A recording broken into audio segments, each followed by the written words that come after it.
લોક લાડીલા નેતા 103 ભાવનગર ગ્રામ્યથી જેઓ હંમેશા પ્રતિનિધિત્વ કરતા આવ્યા છે એવા પરસોત્તમભાઈને જોરદાર તાલીઓથી આવકારીએ અને વિનંતી કરીએ આપના પ્રેરક ઉદ્બોધન માટે માન્ય મંત્રી શ્રી પરસોત્તમભાઈ સોલંકી સાહેબ.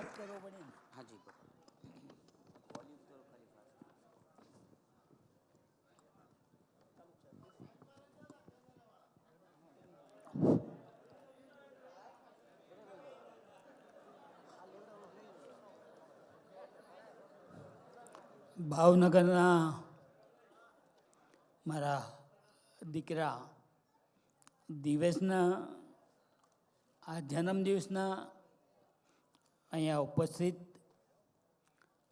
મારા મંત્રી અને આગેવાન તેમ ભરતભાઈ મકવાણા, મેયર શ્રી ભરતભાઈ,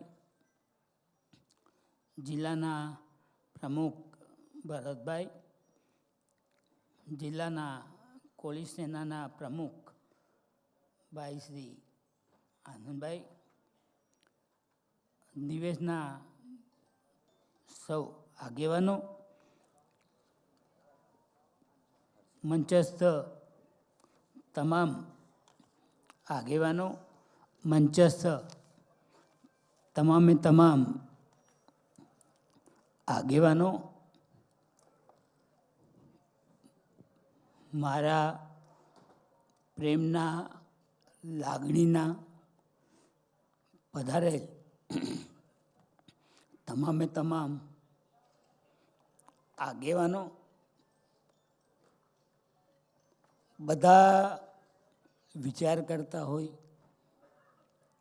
કે પરસોત્તમભાઈના આ પ્રસંગમાં આપણે બધા જવાનું છે. હમણાં પારસભાઈ જ્યારે બધી વાતો કરતા હતા અને બધાએ આને બિરદાવ્યું એટલે પારસભાઈને હું ખૂબ અભિનંદન આપું છું. પારસભાઈ જે વાતો કરી ને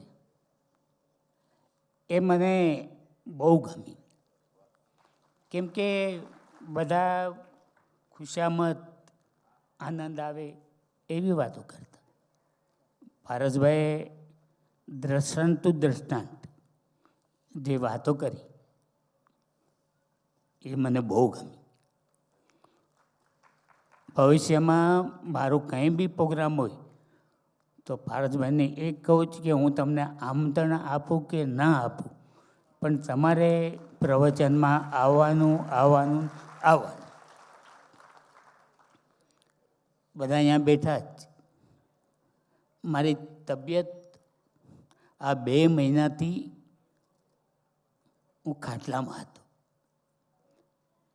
મારા પગમાં ગેંગ્રીન થઈ ગયું હતું અને જમણા પગના અંગૂઠોની બાજુમાં જે નળી હતી એને મારે કપાવવી પડી.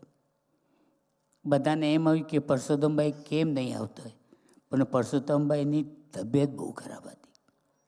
પણ તમારા અડધી રાતનો હોકારો આ પરસોત્તમ સોલંકી, ભલે હું બીમાર હોઉં ગમે એમ હોય, પણ મારા કોઈને બી કંઈ બી તકલીફ પડે ને તો પરસોત્તમ સોલંકી તમારા માટે જ છે. તમને કોઈને ઘણાને એમ લાગતું હોય કે પરસોત્તમભાઈ બહુ સોનો ભાષણો કરી અને વાર્તો કરતા, પણ એમાંનો હું કોઈ નથી. મને કોઈ, તમને બધાને ખબર છે, મને કોઈ રાજકારણ આવડતું નથી અને કરતો બી નથી, કે મને કુદરતે આપ્યું છે. આ 30 વર્ષથી ભાવનગરના 56 ઘોઘાનો હું જ્યારે બી ઉમેદવારી કરું તો આપણો સમાજ છે ને, કોળીના દીકરા તરીકે એ લોકોએ કાંઈ જોયું નથી. કોઈ રાજકારણ ન જોઈ શકે કે પરસોત્તમભાઈ લડત ને આપણે એ ન જોવાય. પરસોત્તમભાઈ અડધી રાતનો આપણો હોકારો છે, પણ મને એક કહ્યું કે આપણા સમાજને મેં ક્યાંય દુઃખી નથી થવા દીધા, અને કોઈ આવીએ ને તો હું એને કરવાય નહીં દઉં. તમે એ બધી ચિંતા છોડી દેજો. ઘણા નેતાઓ આવીને ગયા, ઘણા ભાષણો કરતા, પણ એ મને ન જ ગમતું. આપણે જે છે એ છે, અને રહેવાના એ રહેવાના. અને અમને મચ્છી, મટન અને ફિશ આ ખાવા જોઈએ ને જોઈએ ને જોઈએ. આમાં કોઈને જી કેવું એ કીધા કરે, પણ પરસોત્તમ સોલંકીમાં કોઈ ચેન્જ નહીં આવે. જે છું એ છું. હું અહીંથી ને ભાવનગરથી ઘણી વાર નીકળું ને તો રસ્તામાં ક્યાંક હું ઊભો રહું ને અને મન થાય કે ચા પાણી પીવું, તો હોટલમાં ઊભું હોય ને તો ત્યાં 15-20 આપણા કોળી સમાજના આગેવાનું જોવા આવે કે ભાઈને કેમ છે. હવે આ મેં હું કર્યું મને ભગવાન જાણે, પણ એક આ લાગણી છે, અને આ લાગણીના હિસાબે હું તમને કોઈ દી છોડીને નહીં જાઉં. હું જે છું એ છું. જેને જે વિચાર્યું કરે. હું આ 6ઠ્ઠી ટાઈમ આ એમએલએમાં આટલી મોટી લીડથી હું જીત્યો, અને મને મિનિસ્ટર બનાવવો પડ્યો. આનાથી તમને વિશેષ હું કહી શકું. જેને જે વિચારતા એ કરે. હવે આપણા આગેવાન હતા, મેઘજીભાઈ આગેવાન હતા, પણ હું કોઈને ભૂલ્યો નથી. મેં જે કામ કર્યા જ ને એ મારો ઉપરવાળો જાણે છે, અને મારા સમાજ માટે મેં કર્યું. હું કોઈને તકલીફ આવું એવું કામ મેં નથી કર્યું. આજે મારા દીકરાનો આટલો મોટો પ્રસંગ હતો, અને હું આજે મારા પગમાં પાટોસ, મારાથી હલાતું બી નથી. તો એ મારા દીકરાનો જન્મદિવસ હતો, એટલે બેડરૂમમાં ગાડી લીધી અને એ લઈ અને હું અહીંયા ભાવનગર આવ્યો. મને બહુ દિવસ પર ખૂબ પ્રેમ છે, એની પર મને આનંદ છે. અને હમણાં એ ભાષણ કરતો હતો ને ત્યારે હું વિચારતો થઈ ગયો કે દિવેશ, આટલું બધું તું તૈયાર થઈ ગયો. તાજું લાગ્યું, બાપ છું ને, ગમે એમ તો બાપ છે. એટલે વિચાર થાય, સમજું જ. પણ દિવેશને એક કહું કે મારો દીકરો છે, એ સમજે જ બાપે હું કર્યું જ, અને મારે હું કરું. અને આ સમાજનું એક ઋણી છું હું, કેમ કે તમે લોકો જે મને પ્રેમ આપ્યો જ ને એવો જ મારા દિવેશને આપજો. જેને કાંઈ બી કેવો કીધા કરે. અને રાજકારણમાં તો અમે ચડાવ ઉતાર આવ્યા કરે, પણ એમાંનો હું નથી. હું રાજકારણી માણસે નથી, અને મને રાજકારણ આવડતું બી નથી. નહીંતર આ પરસોત્તમ સોલંકી આ 6ઠ્ઠી વાર ધારાસભ્યની ચૂંટણી લડ્યો, અને આજે મને કેન્દ્રીય મંત્રી દિલ્હીમાં હોવું જોઈએ. પણ એ બધું મને નથી ફાવતું. કોઈક લોલા પાપા કરવા, કોઈને ભલામણું કરવી, એ બધું મારો વિષય નથી, અને મને ફાવતું બી નથી. કોઈક મને લાઈનમાં ઊભું રહેવાનું કહે ને તોય હું ના પાડી દઉં કે ભાઈ એ મારું કામ નહીં, એ તમે તમારું કામ કર્યા કરો. કેમ કે મને નથી ફાવતું આ બધું. અને મને જે કરવાનું જ એ મારા સમાજ હાટુ હું કરું જ. અને બધા સમાજવાળા મારી હારે, પછી મારે શું ટેન્શન? કાંઈ નથી ટેન્શન લેતો. આટલો બીમાર હતો તો હું આવ્યો ને. હું કામ આવ્યો? સમાજ હાટુ. મારા દિવેશનો જન્મદિવસ, એટલે હું બધું વિચારીને કરતો રહું છું. પણ આ બધું કરવું નહીં કરવું, આ બધું તકદીરની વસ્તુ છે. નહીં તો ક્યાં બોમ્બે, ક્યાંથી હું ભાવનગર આવ્યો અને ક્યાં ભાવનગરમાં સંસદની ચૂંટણી લડ્યું અપક્ષમાં.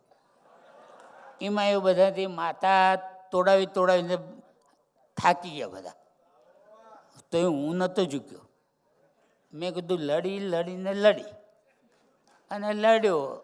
એમાં 2000 મતથી હું પાછળ રહ્યો, પણ સમાજે તો મને સ્વીકાર્યો. આનાથી મને શું જોઈએ બીજું? મેં તો સમાજ આટલું જ કર્યું હતું. મને હું રાજકારણના લેવા દેવા. મને ઘણા મારા સમાજના આગેવાનો ઘણીવાર મને કહેતા કે પરસોત્તમભાઈ, તમે સંસદની ચૂંટણી લડો અને તમે હારી જાઓ તો?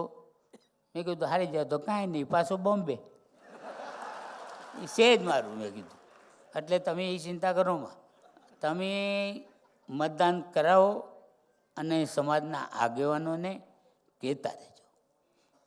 આજે આ સંસદની ચૂંટણી વખતે આપણા કોળી સમાજની હાથમમાં એક મિટિંગ હતી. એટલે એમાં બધા કોળી સમાજના જ આગેવાન આવવાના હતા. એટલે મેં કહ્યું કાંઈ નહીં, હું આવું.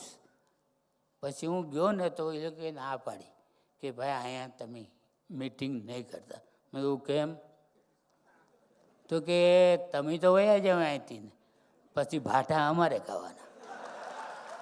ત્યારે મેં એ લોકોને કીધું, મેં કીધું ભાઠા ખાવા પરસોત્તમ સોલંકી તૈયાર, પણ તમે મિટિંગ તો કરો જ. પછી લોકો કે ભાઈ કામ કરીએ તો? મેં કહ્યું કાંઈ નહીં, તમે બોલો શું કરવું? તો કે તમે આપણા ખેતરોમાં આપણે જાય અને ના બધાને બોલાવીને મિટિંગ કરીએ તો? મેં કીધું વાંધો નહીં, એ કરો. પછી અમે લોકોએ ખેતરમાં જઈ અને મિટિંગ કરી, પણ આપણો સમાજ ઝૂક્યો નહીં. હવે આનાથી મારે શું વિષય જોઈએ? અને એ તો પહેલું ચૂંટણી હતી, પછી તો 6ઠી ટર્મ ચૂંટ્યો, તોય મારે કોઈ હરામ કરવા આવ્યું નથી. એ લોકોને ખબર હતી આ પરસોત્તમ સોલંકી કોઈનું માનવાનું નથી અને અમારે ભાટા ખાવા જવું. એટલે બધા જી કરતા હતા ને ભૂલી ગયા. અને મારા તો બધા મિત્ર હતા. જી બોમ્બે આવતા તો હું બધાને હોટલમાં રેકાવાનું, એ લોકોને જે ખાવું પીવું મજા કરવાની એ બધું હું કરી દીધો. પણ જ્યારે હું ભાવનગરમાં આવ્યો પછી મને ખબર પડી કે આપણા કોળી સમાજ પર કેટલા ટેન્શનો હતા. એમાંથી ના આપણો સમાજ એક તો સુધર્યો કે હવે કોઈ એમને હેરાન તો નથી કરતું. આનાથી મારા બીજું હું વિષય છે અને મને કાંઈ ફાવતું નથી. પણ હું જે જીવું જ ને એ તો સમાજ હાટું. હું આજે માર્યો નહીં, બચી ગયો, મારો દીકરો બે હવે મોટો થઈ ગયો, એટલે મારે જે કરવાનું હતું કરી લીધું.